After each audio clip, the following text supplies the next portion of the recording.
There has to be evolution. You know, we're sitting there somewhere in some middle. Who knows where it's going? Or the one that I really like is, you know, we start there, and guess what? We're back to where we start. No, I don't want to suggest that we're back to where we started in any sense of that thing. What Shannon will spend some time talking about is conventional cars drive urban planning. And really, if you look at much of what we do in an urban planning context, it's all about putting parking requirements on it. I guess Apple is building something here. They've wrapped the thing in parking. Who let them do that? Holy, whoa. I mean, I'm sorry. I don't know. Whoa. Okay, great, wonderful. We would all like to have public transit. The current state of public transport, I would suggest, is not too good. It serves about 2% of motorized trips nationwide. How many people came here in public transit? Yeah, oh yes, how many people came here in public transit? We got 1, 2, that many really? Wow. Holy man. Whoa, I mean, you are like New York City style transit. I mean, I applaud you. Wow, that is, you know, nationwide, you take all, there are like 1.2 billion trips every day, motorized trips.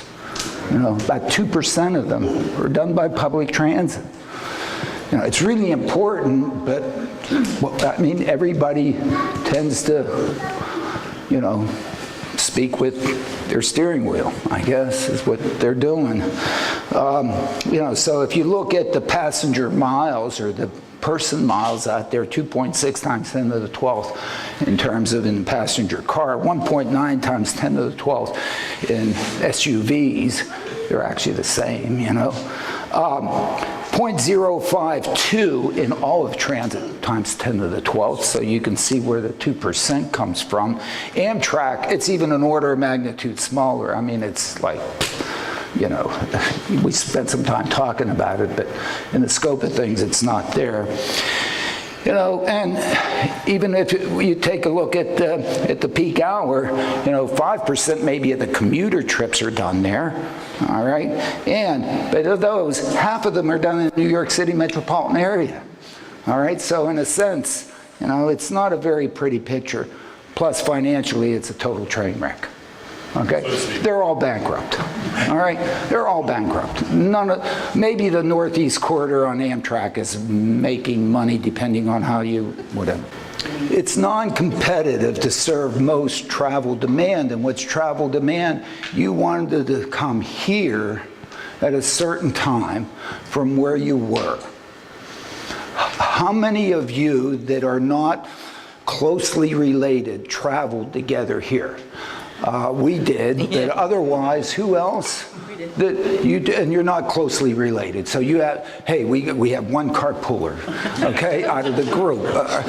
You know, why we're so darn diffuse, because we come from so many different places, going to so many other different places, at so many different times, that in fact, if you look at any of these things, there just aren't very many of us that happen to come from the same place, going to the same place, or even along the same place at about the same time. And it does happen sometime, but we would really need a great Uber app to be able to really put those guys together. Now, maybe we can, but in a sense, to the information processing that we need to take to get people and match them up is, we're almost there. The personal, we might be able to get there, and the hope is that, in fact, through the chauffeured mobility stuff, that we can get there. So, you know, that's what I just said. You know, from a place where even if you'd say, hey, 5-minute walk.